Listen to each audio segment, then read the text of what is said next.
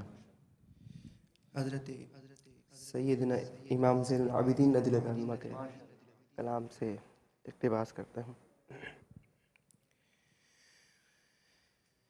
ان ارتیا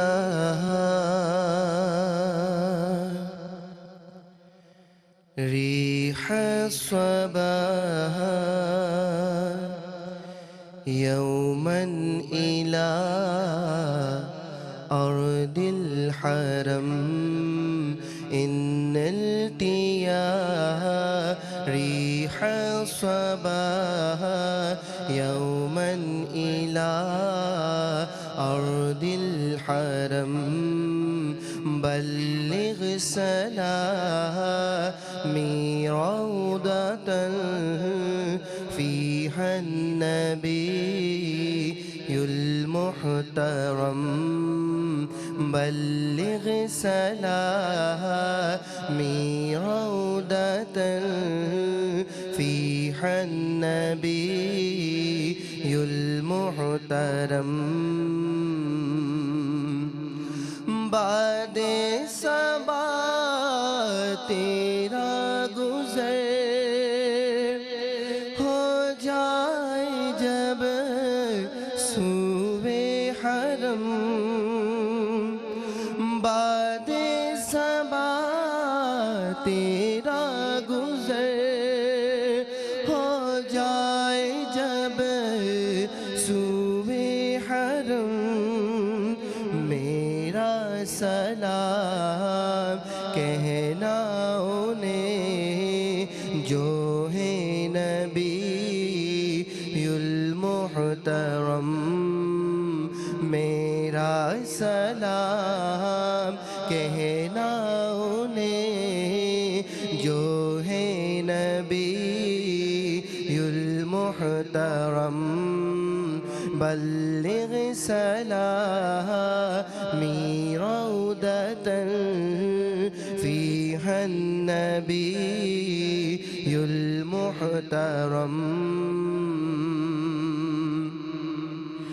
من وجهه شمس ضحى من خده بدر دجى من وجهه شمس ضحى من خده بدر دجى من ذاته نور الهدى من ذاته نور الهدى من كفه بحر الحمم بلغ سلامی روضة فيها النبي المحترم جن کا ہے رخ مہر جبین رخسار ہے ماہ تمام جن کا ہے رخ مہر جبین رخسار ہے ماہ تمام جن کی ہے ذات نور خدا جن کی ہے ذات نور خدا دست عطا بحر کرم ان التیا ریح الصباح يوما إلى أرض الحرم بلغ سلامي روضة فيها النبي المحترم يا رحمة للعالمين أنت شفيع المذنبين يا رحمة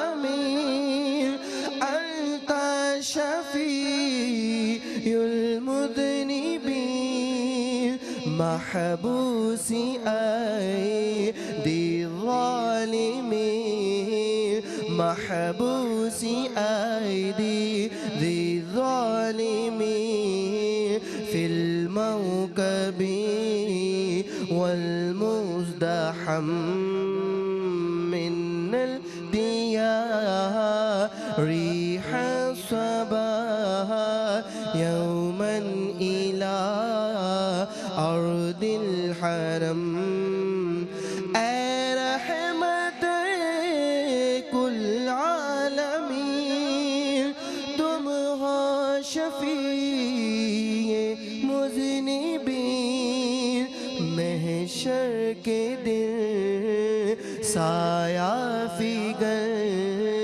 محشر کے دن سایہ فگر ہم پر بھی ہو ابر کرم بلغ سلامی روضة فيها النبي المحترم